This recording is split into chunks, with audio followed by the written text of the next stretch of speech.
bukan gosip.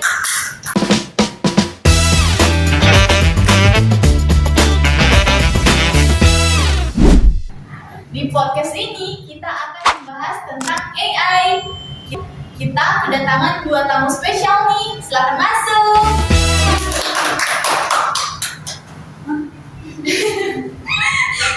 Perkenalan kita.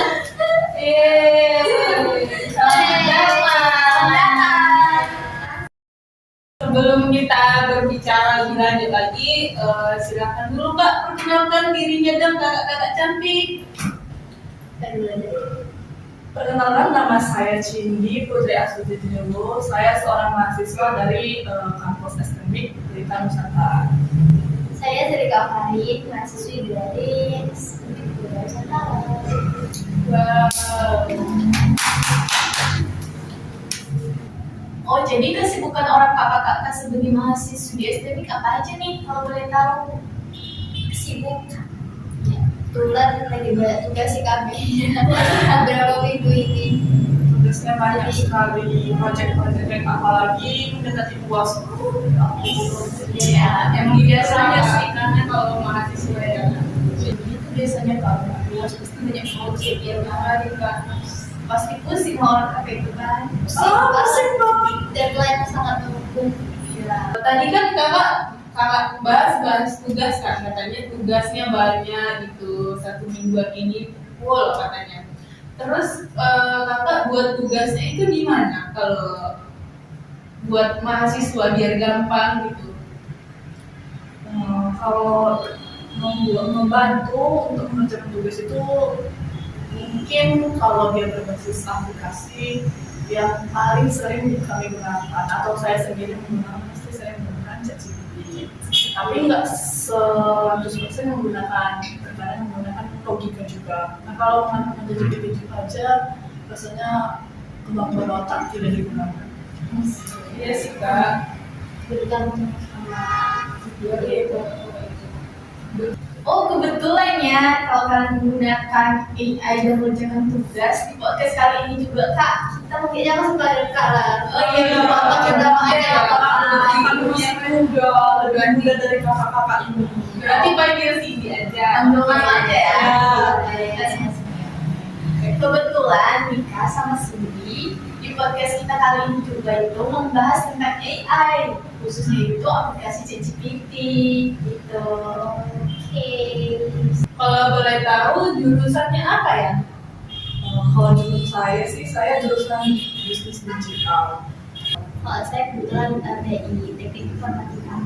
Mana ada komputer ini, pemrograman ini ya. Satunya bisnis digital, ya kan. Usaha sama pemrogramannya. Bisa lagi nanti Joyce Bisa, kalau bisa. udah sudah ya kan. Bisa berusaha Bisa nanti. Nanti jadikan kami pegawai kalian ya, perusahaan baru. Amin. Boleh. Boleh. Ya, tadi kan sudah perkenalan, jadi kita langsung masuk saja ya ke topik utama kita, itu pertanyaan seputar AI.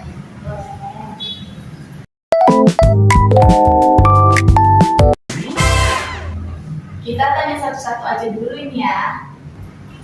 Menurut kalian, apa sih AI GPT itu? Kita mulai dari sini dulu nih jawabannya. Menurut saya, ChatGPT itu adalah aplikasi yang berbasis AI atau sering disebut dengan kecerdasan buatan yang bisa diajak ngobrol, bisa diajak bertanya, bisa mencari informasi, juga dapat membantu kita mengerjakan tugas apalagi kan mahasiswa ya yang sangat mengandalkan ChatGPT. Terus dia juga bisa menulis dan menjawab berbagai pertanyaan dengan bahasa yang mudah kami pahami. ChatGPT ini juga bisa dijadikan teman belajar sih kak, karena dia itu bisa diakses kapanpun dan dimanapun. Yang penting apa? Yang penting ada internetnya saja. Kalau ada internet kita nggak bisa membukanya. Menurut Mika sekarang nih apa ChatGPT itu menurut Mika? Kalau menurut aku sih GPT ini adalah AI teknologi atau teknologi AI ya yang memang mempermudah kita ya dalam kehidupan sehari-hari. Tadi kayak mencari informasi, mencari jawaban dalam soal, mudah lah pokoknya. Dan kalau menurut saya terkadang ChatGPT bisa jadi teman curhat. Bisa ya? Bisa. GPT itu dapat ini loh Kak, mengetahui perasaan kita, bisa mendengarkan kita walaupun ya nggak secara langsung, cuman dia bisa buat kata-kata yang betul-betul merasa tersentuh. Ya. Karena ada hubungan kalau kita Anda itu udah ada di zaman kita ya.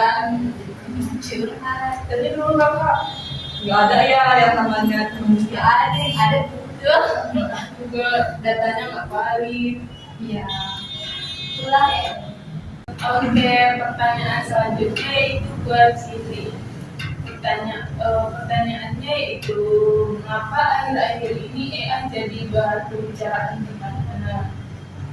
Oh, ya tentu karena perkembangan AI di zaman sekarang itu sangat cepat dan sudah masuk ke kehidupan sehari-hari, mulai dari HP, media sosial, sampai dunia pendidikan dan juga pekerjaan.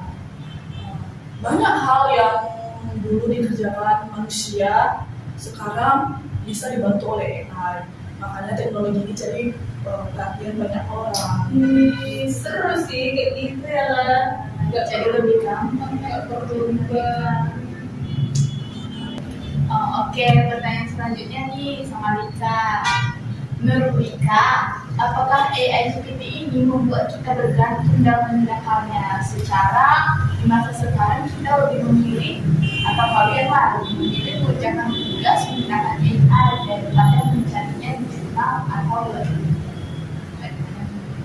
Kalau menurut saya sih ya, AI GPT ini memang bisa bantu kita dari bergantungan pada GPT ini. Kalau misalnya kita memakai terus menerus tanpa mencari informasi sendiri, jadinya kayaknya soalnya GPT ini kan praktis kita carinya tuh langsung di laptop gitu, jadi kadang kita jadi malas gitu buka buku, Iya baca sih. jurnal, atau mencari informasi dari sumber-sumber yang lain lah. Tapi sebenarnya AI ini lebih baik dijadikan alat bantu lah untuk memahami materi dan mencari ide, bukan sebagai pengganggu proses belajar.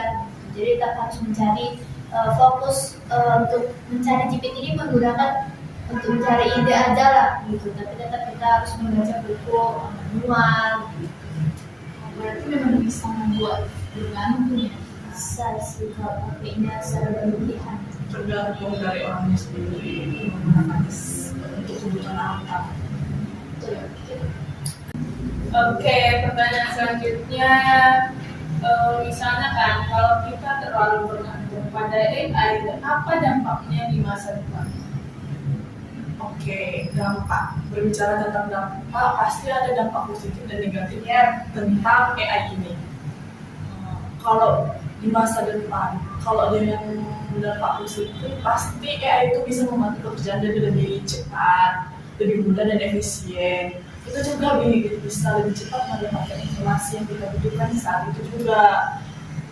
Nah, kalau dia yang negatif, pastinya jika terlalu bergantung, kemampuan berpikir, beraktivitas, dan keterampilan menyelesaikan masalah kita itu bisa berkurang karena semuanya digantungkan pada AI.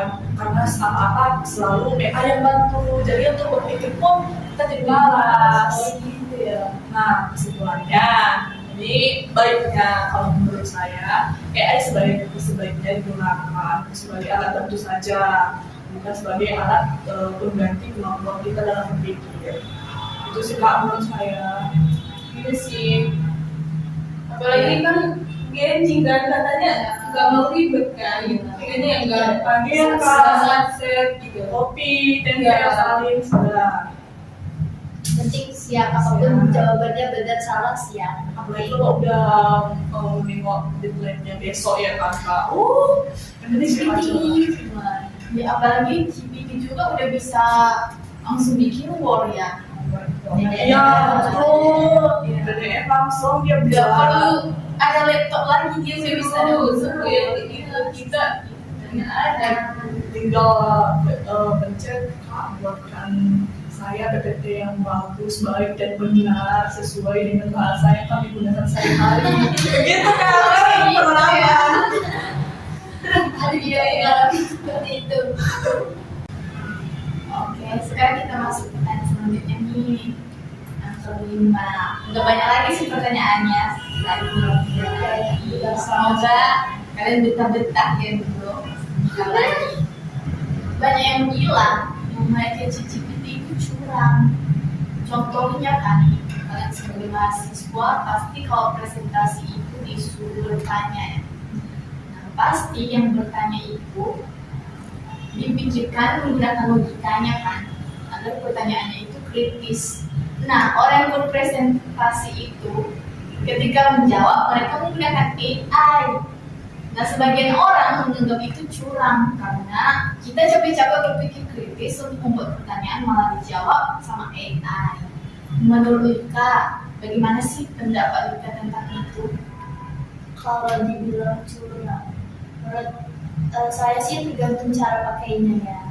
Kalau hanya menyalin dari jawaban tanpa memahami atau mengakui itu hasil sendiri, tentu tidak baik pasti ya, bisa dibilang curang sih ya. Karena itu tadi kan ada sampai-sampai ngasih pertanyaan tapi dijawabnya pakai itu bisa dibilang sih curang ya, tak fair aja. Tapi kalau digunakannya untuk belajar, mencari ide ataupun mencari referensi aja lah untuk mencari jawaban, tapi tetap jawabannya itu dari pikiran sendiri, itu tetap baik lah, justru bisa tetap dianggap fair lah gitu, justru bisa menjadi alat bantu aja untuk bermanfaat. Jadi ini sih bagi cara pemakaian. Gitu kan. Balik lagi ke orang yang masing-masing. Sama kan Kak, pertanyaan Kakak itu atau sama dengan mahasiswa yang berpikir secara logis dan tapi lama dibandingkan dengan mahasiswa yang menggunakan teknologi tapi cepat. Itu kan Kak? Iya. Sama-sama kalau saya di posisi orang yang berpikir logis tapi saya menganggapnya itu curang. Kita udah capek-capek memikirkan, menjawab pertanyaannya, tapi tiba-tiba dibalas dengan menggunakan ChatGPT. Capek tuh. Tapi misalnya kalau dia nanya juga pakai AI gimana dong? Nah, itu berarti tidak masuk ke dalam pertanyaan Kak. Sama-sama curang nih. Iya, sama curang. Berarti yang mereka inginkan itu hanya nilai dari bertanya dan menjawab. Selanjutnya nih, buat Cindy lagi nih, gimana sih cara kita menggunakan ChatGPT atau AI ini dengan baik agar kita tidak bergantung pada AI? Yang terpenting kita harus sangat-sangat harus bijak dalam gunakan. Ini saran dari saya, gunakan ChatGPT sebagai alat bantu belajar, bukan untuk mengerjakan semuanya. Jangan langsung menyalin hasil. Contoh, buka, kasih soal ke ChatGPT, habis itu salin, copy, masukkan ke Word. Jangan. Kita pelajari cek dulu itu kebenarannya dan kembangkan dengan pemikiran sendiri. Dengan begitu, AI bisa menjadi alat membantu kita dalam belajar, bukan untuk kita bergantung. Itu sih Kak, bukan jadi pengganti pemikiran kemampuan berpikir kita, jangan jadi sampai itu. Pokoknya kita kalau menggunakan AI itu harus bijaksana. Kalau nggak bijak kita yang akan dibawa arus. Oke, pertanyaan terakhir nih Kak. Saja kita masuk ke pertanyaan terakhir. Menurut Ika, apakah AI itu suatu saat bisa menggantikan pekerjaan manusia? Kalau menurut saya sih ya, AI ini emang bisa menggantikan atau mengambil alih sebagai pekerjaan manusia. Karena teknologi sekarang ini kan makin maju ya, makin berkembang, makin bagus lah gitu. Tapi namun untuk pekerjaan yang membutuhkan kreativitas, empati, komunikasi, dan pengambilan keputusan yang kompleks lah, peran manusia juga masih sangat penting. Jadi kemungkinan besar nih AI akan menjadi alat yang membantu manusia, bukan menggantikan semuanya gitu. Jadi peran manusia pasti akan sangat penting di masa depan. Bagaimanapun itu pasti peran manusia juga akan masih dibutuhkan lah. Gitu. Karena ya nggak bakal jalan kalau nggak ada adanya manusia. Berarti itu manusia. Iyalah. Oke, kayaknya kayaknya cukup sampai di sini aja deh terlalu ya. lama juga ya kan. Kayaknya kakaknya juga udah bosan. Iya udah bosan dari tadi kakaknya komen panas. Iya, di sini panas kak. Dan jangan lupa kini-kininya kak di sini. Aman. Kami sebelumnya minta maaf juga sih ya kalau panas tadi ya. Tidak apa-apa sih sebenarnya bercanda aja. Bercanda kak, bercanda yang Sangat sangat ingin kok sebenarnya. Udah kan sama-sama kita buat closing aja lah ya. Iya. Biar bagus. Oke guys, sampai di sini aja nih podcast kita kali ini. Sampai jumpa di podcast selanjutnya bersama kakak-kakak cantik lagi. Bye. Bye.